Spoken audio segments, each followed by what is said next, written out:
सूर्य नारायण भगवान की कथा। एक बार एक नगर में एक वृद्धा रहा करती थी। वह रविवार को नियम से घर आंगन को गोबर से लीप कर फिर भोजन तैयार करती, फिर सूर्यदेव को भोग लगाने के बाद ही खुद भोजन किया करती थी। ऐसा व्रत करने से उसका घर धन धान्य से भरा रहता।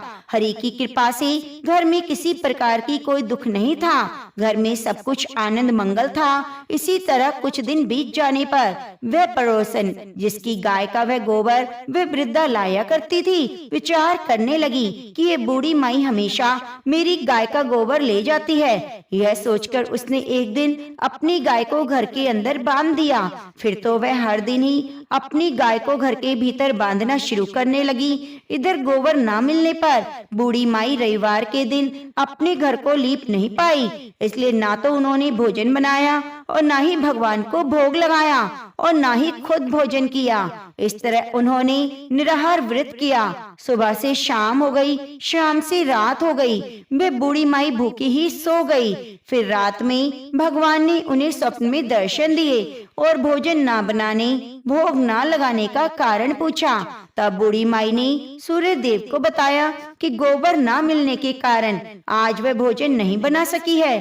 तब भगवान भास्कर ने कहा कि माता, हम तुमको एक ऐसी गाय देंगे जिससे सभी इच्छाएं पूरी हो जाएंगी, क्योंकि तुम हमेशा रविवार को गोबर से लीप कर फिर भोजन बनाती हो, भोग लगाकर ही खुद भोजन करती हो। इसलिए मैं आपसे प्रसन्न होकर आपको वरदान देता हूँ। तब सपने में भगवान का यह वरदान पाकर बूढ़ी माई की आंख खुली तो देखा आंगन में एक बहुत सुंदर गाय और बछड़ा बंधे हैं। गाय और बछड़े को देखकर वे खुश हो गई और घर के बाहर बांधकर उसे खाने के लिए चारा डाल दिया। इधर जब पड़ोसन को बूढ़ी माई के घर के बाहर बहुत सुंदर गाय और बछड़े को देखा तो ईर्ष्या से प्रेरित होकर उसका हृदय जल उठा और उसने देखा गाय ने तो सोने का गोबर दिया है, तो यह गाय का सोने का गोबर उठाकर ले गई और अपनी गाय का साधारण गोबर को उसकी जगह रख दिया। वे रोजाना ऐसा ही करती रहती और इधर सीधी सादी बुढ़िया के कानों कान इसकी खबर तक नहीं होने देती। एक दिन सर्वव्यापी भगवान भास्कर ने सोचा, चालाक पड़ोसन की वजह से वृद्धा ठगी जा रही है। तब एक शाम उन्होंने अपनी माया से बड़े जोर की आंधी ला दी। आंधी के डर से वृद्धा ने अपनी गाय को घर के भीतर बांध दिया। जब गाय ने गोबर दिया तो वह हैरान रह गई। फिर तो वह रोजाना अपनी गाय को घर के भीतर ही बांधने लगी। उधर पड़ोसन ने देखा गाय घर के अंदर बंधने लगी है, तो वह सोने का गोबर उठाने में कामयाब नहीं हो पा रही थी। तो कुछ उपाय न देखकर एक दिन पड़ोसन ने राजा के महल में जाकर सारी बात बता दी। पड़ोसन ने राजा से कहा, महाराज, मेरे पड़ोस में एक वृद्धा के पास ऐसी गाय है जो आप जैसे राजाओं की योग्य है। वह गाय रोजाना सोने का गोबर देती है। आप सोने से प्रजा का पालन कीजिए। वृद्धा भला उस सोने का क्या करेगी? राजा ने यह बात सुनी तो सुनकर अपने दूतों को वृद्धा के घर जाकर गाय लाने की आज्ञा दी। वृद्धा सुबह सुबह ईश्वर को भोग लगाकर भोजन ग्रहण करने लगी। तभी रात में सेवक आए और गाय को खोलकर ले गए। यह देखकर वह बहुत चिल्लाई, लेकिन कर्मचारियों ने एक बात नहीं सुनी। उस दिन फिर वृद्धा गाय के वियोग में भोजन ना कर पाई और रात भर रो रो कर भगवान से गाय को पुनः पाने की प्रार्थना करती रही। वहीं दूसरी ओर राजा गाय को देखकर बहुत प्रसन्न हुआ और सुबह जैसे ही उठा सारा महल गोबर से भरा दिखाई दिया। राजा यह देखकर घबरा गया। भगवान ने रात में राजा को स्वप्न में कहा, हे राजा, गाय वृद्धा को लौटा देना, इसी में तुम्हारी भलाई है। रविवार के व्रत से प्रसन्न होकर मैंने वृद्धा को गाय दी थी। सुबह होते ही राजा ने वृद्धा को बुलाकर बहुत सारा धन देकर सम्मान सहित गाय और बछड़ा उसे वापस कर दिए। इसके साथ ही पड़ोसन को बुलाकर उचित दंड भी दिया। ऐसा करने से राजा के महल की गंदगी दूर हो गई और उस दिन राजा ने नगर निवासियों को आदेश दिया कि अपनी समस्त कामनाओं की पूर्ति के लिए रविवार का व्रत करें और जब पड़ जाने रविवार व्रत करने का पालन करके कथा का श्रवण किया तो सभी के दुख दूर हो गए, सुख समृद्धि हो गई। ऐसी है सूर्य नारायण भगवान की कृपा। भक्तों के जैसे भी दुख हो सब सूर्य नारायण भगवान की कृपा से दूर हो जाते हैं। प्राचीन काल में इंदुमती नाम की एक वैश्या हुआ करती थी। उसने अपना पूरा जीवन इसी वैश्यावृत्ति में गुजार दिया। इंदुमती ने अपने जीवन में कभी भी कोई धार्मिक कार्य या कोई पुण्य काम नहीं किया। एक दिन उसके मन में मरणोपरांत मोक्ष प्राप्ति का विचार आया तो उसने सोचा, मैंने मेरे जीवन में कभी कोई पूजा पाठ नहीं की, कोई धार्मिक कार्य नहीं किया, न कभी मंदिर में जाकर भगवान के दर्शन किए, तो मुझे मोक्ष की प्राप्ति कैसे होगी। तो उसे यह चिंता सताने लगी। तो वह मोक्ष की कामना लेकर ऋषि वशिष्ठ जी के पास गई। उन्होंने वहां जाकर नम्रता पूर्वक गुरु वशिष्ठ जी को प्रणाम करके कहा, हे ऋषि देव, मैंने अपने जीवन में कभी कोई धार्मिक कार्य पुण्य का कर्म नहीं किया, किंतु उस समय मेरे मन में मोक्ष प्राप्ति की अभिलाषा है। हे ऋषिवर, आप ऐसा उपाय बताएं जिससे मेरी जैसी महिला जिसने अपना पूरा जीवन वैश्यावृत्ति में गुजार दिया, मरने के बाद मोक्ष की प्राप्ति हो। इंदुवती के दीन वचन सुनकर गुरु वशिष्ठ जी को उस पर दया आ गई। उन्होंने कहा, हे इंदुमती, स्त्रियों का सौभाग्य, सुख और मोक्ष प्रदान करने वाला एक ही व्रत है, वह है सूर्य देव भगवान का व्रत। इस दिन जो भी महिला व्रत रखती है, पूरी विधि विधान से सूर्य देव की पूजा करती है, सभी मनोकामनाएं पूरी होती हैं। अगर तुम भी यह व्रत रखकर पूरे विधि विधान से सूर्य देव की पूजा करो तो तुम्हारे मन में जो अभिलाषा है वह पूर्ण होगी। तो इंदुमती कहने लगी, हे ऋषिवर, यह व्रत कैसे किया जाता है, मुझे इसके बारे में बताइए। मैं दान धर्म व्रत के बारे में कुछ नहीं जानती। तो वशिष्ठ जी कहने लगे, किसी भी महीने के रविवार के दिन आप यह व्रत कीजिए। उस दिन व्रत रखकर सूर्य भगवान की आराधना करिए। तो इंदुमती ने व्रत का सारा विधान जानकर ऋषि वशिष्ठ जी के कहे अनुसार विधि विधान और निष्ठा के साथ सूर्य देव का व्रत किया, सूर्य देव की पूजा की। तो व्रत के पुण्य प्रताप से मरने के बाद इंदुमती को मोक्ष की प्राप्ति हुई। वह जन्म मरण के बंधन से मुक्त हो गई। उसे स्वर्ग की प्राप्ति हुई और स्वर्ग में अप्सराओं की नायिका के रूप में उसे स्थान मिला। तभी से सूर्य नारायण का व्रत किया जाने लगा।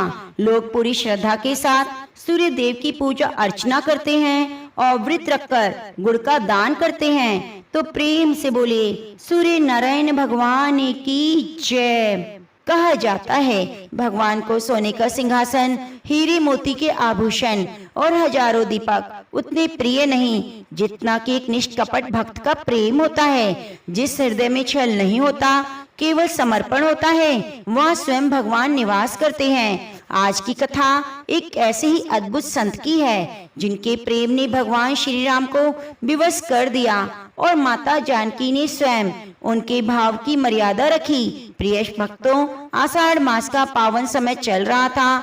धरती पर वर्षा की पहली फुहारें पड़ रही थी। मंदिर में घंटियों की मधुर ध्वनि गूंजती थी और भगवान के नाम का संकीर्तन हो रहा था। इस पावन समय में एक ऐसे महात्मा संत थे जिनका जीवन पूर्णतः श्री राम के चरणों में समर्पित था। उनके पास अधिक धन नहीं था, वैभव नहीं था, कोई बड़ा आश्रय भी नहीं था। उनका सबसे बड़ा धन था भगवान श्री राम के प्रति निष्कपट प्रेम। वे कहा करते थे, यदि भगवान को अपने निकट लाना है तो उनसे कोई संबंध जोड़ लो। कोई उन्हें पिता माने, कोई मित्र माने, कोई स्वामी तो कोई पुत्र सखा, परंतु संबंध प्रेम का होना चाहिए। जिस दिन भगवान से प्रेम का संबंध बन गया, उसी दिन भगवान तुम्हारे जीवन का भार अपने हाथों में ले लेते हैं। महात्मा स्वयं भगवान श्री राम को अपना प्रिय शिष्य मानते थे। यह कोई अहंकार नहीं था, बल्कि वात्सल्य भाव की चरम अवस्था थी। जब श्री राम उनके लिए शिष्य थे, तब माता सीता उनके लिए पुत्र वधू। इसी कारण मंदिर में प्रवेश करते समय कभी माता सीता के सम्मुख दृष्टि न उठाते। उनके लिए माता सीता साक्षात बहू थी। वे अपनी मर्यादा का पालन करते। उनका एक और नियम था, प्रतिदिन प्रातःकाल स्नान कर वे तुलसी की माला धारण करते। उसी माला से श्री राम जपते और संध्या के समय जब मंदिर पहुंचते तो अत्यंत ही प्रेम से वही माला उतार कर भगवान श्री राम के कंठ में अर्पित कर देते। वे कहते, यह माला असाधारण नहीं है, इसमें दिन भर मेरे प्रभु का नाम बसा है, यह मेरे प्रेम की सुगंध से भरी है, इस माला को मेरे राम अवश्य ही स्वीकार करेंगे। अब भगवान की सेवा करने वाले पुजारी भी इस भाव को जानते थे। वे श्रद्धा से वही माला भगवान को पहना देते। किंतु संसार में जहाँ प्रेम होता है वहाँ परीक्षा भी अवश्य होती है। कुछ लोगों को यह दृश्य अच्छा ना लगता।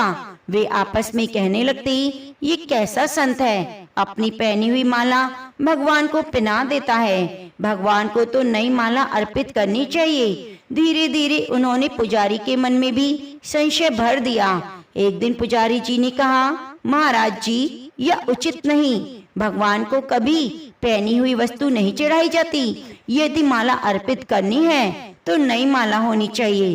पुजारी जी का मन डगमगा गया। अगले दिन जब संत अपनी जपी हुई तुलसी माला लेकर आए और बोले कि पुजारी जी, आप भी मेरे राम को ये माला पहना दीजिए, तो पुजारी जी ने विनम्र स्वर में कहा, बाबा क्षमा कीजिए, आज से हम पहनी हुई माला भगवान को नहीं पहना सकते। यदि आप नई माला लाएंगे तभी भगवान को अर्पित होगी। यह सुनते ही संत का तो हृदय भर आया। उन्होंने किसी से विवाद नहीं किया, किसी को दोष नहीं दिया। उन्होंने केवल भगवान श्री राम की ओर देखा और मन ही मन बोले, प्रभु, यदि मेरे प्रेम में कोई कमी है तो आज से मैं भी यह सेवा छोड़ दूंगा। यदि मेरा भाव आपको स्वीकार है तो निर्णय भी आपका होगा। इतना कहकर वे शांत भाव से बाजार गए। अपने पास के थोड़े से धन से एक नई सुगंधित पुष्प माला खरीदी और आदर पूर्वक मंदिर में ले आए। अब पुजारी जी ने बड़े सम्मान से वह नई माला श्री राम के गले में पहनाई। किंतु जैसे ही माला भगवान के गले तक पहुंची, क्षण भर में वह टूटकर पृथ्वी पर गिर पड़ी। मंदिर में सभी उपस्थित लोग यह दृश्य देखकर हैरान रह गए। पुजारी ने सोचा, शायद धागा कमजोर होगा। उन्होंने दूसरी बार उसी माला को जोड़कर भगवान के गले में पहनाया, परंतु इस बार भी वही हुआ। माला फिर से टूट गई। तीसरी बार बड़ी सावधानी से पहनाया गया, लेकिन भगवान ने फिर उसे स्वीकार नहीं किया। मंदिर में सन्नाटा छा गया। लोग एक दूसरे को देखने लगे। पुजारी की आंखों से आंसू बह निकले। उन्हें समझते देर न लगी। भगवान नई माला नहीं ठुकरा रहे, वे अपने भक्त का प्रेम मांग रहे हैं। अब मंदिर में एक अद्भुत मौन छा गया। पुजारी के हाथ कांप रहे थे। उन्होंने जीवन में अनेक बार भगवान का श्रृंगार किया, परंतु ऐसा चमत्कार पहले कभी ना देखा। नई सुगंधित सुंदर माला भगवान के गले में नहीं टिक रही थी। 3 बार प्रयास किया, तीनों बार वह माला टूटकर भगवान के चरणों में गिर गई। पुजारी का हृदय भीतर से कांप उठा। उन्हें अनुभव हो गया, यह कोई साधारण घटना नहीं, यह स्वयं भगवान श्री राम का संकेत है। उन्होंने तुरंत उस संत को देखा। संत के मुख पर न क्रोध था, न शिकायत, न किसी के लिए कड़वाहट। उनकी आंखों में केवल अपने प्रभु के लिए सच्चा प्रेम। पुजारी जी दौड़ते हुए उनके चरणों में गिर पड़े। रोते हुए बोले, बाबा, मुझसे अपराध हो गया। मैंने लोगों की बातों में आकर आपके निष्कपट प्रेम का अपमान कर दिया। मैं भारी नियमों में उलझ गया, पर आपके हृदय का भाव नहीं समझ पाया। कृपया करके मुझे क्षमा कर दीजिए। संत ने तुरंत पुजारी जी को उठाया। उनके चेहरे पर करुणा थी। वे बोले, पुजारी जी, दोष आपका नहीं। संसार में लोग वस्तु को देखते हैं, भगवान भाव को देखते हैं। मैं भी कौन होता हूँ किसी को दोष देने वाला। यदि प्रभु चाहते हैं तो मेरी परीक्षा भी कैसे होती। इतना कहकर संत ने अपने गले से वही तुलसी माला उतारी जिससे उन्होंने पूरे दिन श्री राम का जप किया था। उस माला की प्रत्येक गांठ में राम नाम की सिमरन की तपस्या थी। प्रत्येक मन में भक्ति की सुगंध बस चुकी थी। उन्होंने दोनों हाथ जोड़कर कहा, प्रभु, यदि इस माला में मेरा अहंकार है तो इसे स्वीकार मत कीजिए। यदि इसमें केवल आपका नाम, आपका प्रेम है तो इसे अपने गले में आभूषण बना लीजिए। पुजारी जी ने कांपते हाथों से वह माला उठाई, अत्यंत श्रद्धा से भगवान श्री राम के कंठ में धारण करा दी। इस बार न धागा टूटा न फूल गिरा, बल्कि ऐसा प्रतीत हुआ मानो भगवान श्री राम का मुखमंडल अधिक प्रसन्न हो गया। मंदिर का वातावरण दिव्य हो गया। अनेक भक्तों की आंखों से आंसू बह निकले। उस दिन सबने समझ लिया कि भगवान को फूलों की नहीं, भावों की माला प्रिय है। प्रिय भक्तों, उस संत का प्रेम बड़ा निश्चल था, विलक्षण था। वे भगवान श्री राम को अपने पुत्र के समान मानते थे, इसलिए माता जानकी को पुत्र बधू यही कारण था। जब भी वे मंदिर के बाहर पहुंचते, ऊंचे स्वर में कहते, पुजारी जी हम आ गए। पुजारी जी सुनते ही तुरंत माता सीता के विग्रह के सामने पर्दा कर देते, ताकि संत केवल श्री राम के दर्शन करें। संत कभी माता जानकी की ओर दृष्टि न उठाते। लोगों को यह देखकर आश्चर्य होता। एक दिन किसी ने संत से पूछा, बाबा आप माता जानकी के दर्शन क्यों नहीं करते? संत ने विनम्रता से उत्तर दिया, बेटा वे मेरे आराध्य श्री राम की अर्धांगिनी ही नहीं, मेरे भाव में मेरी पुत्र बधू भी हैं। जिस भाव से भगवान ने मुझे अपनाया है, उसी मर्यादा का पालन करना भी मेरा धर्म है। भक्ति तभी पूर्ण होती है जब उसमें प्रेम के साथ मर्यादा भी हो। कुछ समय बाद ऐसी घटना घटी जिसे सुनकर आज भी भक्तों की आंखें भर आती हैं। एक दिन संत प्रतिदिन की भांति मंदिर के द्वार पर पहुँचे और पुकारा, पुजारी जी हम आ गए। उस समय पुजारी जी मंदिर के पीछे किसी कार्य में लगे हुए थे। उन्होंने संत जी की आवाज नहीं सुनी। उधर संत धीरे धीरे मंदिर के भीतर प्रवेश करने लगे। उसी क्षण अद्भुत लीला हुई। माता जानकी जो भक्त के भाव को भलीभांति जानती थी, उन्होंने देखा आज पुजारी पर्दा करना भूल गए। कहते हैं उसी क्षण माता सीता ने स्वयं अपनी मर्यादा की रक्षा की। मानो वे विग्रह से प्रकट हुई और स्वयं अपने आगे पर्दा कर लिया। संत जी जब मंदिर में पहुंचे, उन्होंने केवल श्री राम के दर्शन किए और प्रणाम कर बाहर आ गए। कुछ देर बाद पुजारी वहां पहुंचे। उन्होंने देखा माता जानकी के सामने पर्दा लगा हुआ है। वे हैरान हो गए। उन्होंने संत से पूछा, बाबा आज आपने बाहर से आवाज नहीं लगाई क्या? संत ने मुस्कुराते हुए कहा, मैंने तो प्रतिदिन की तरह आवाज लगाई।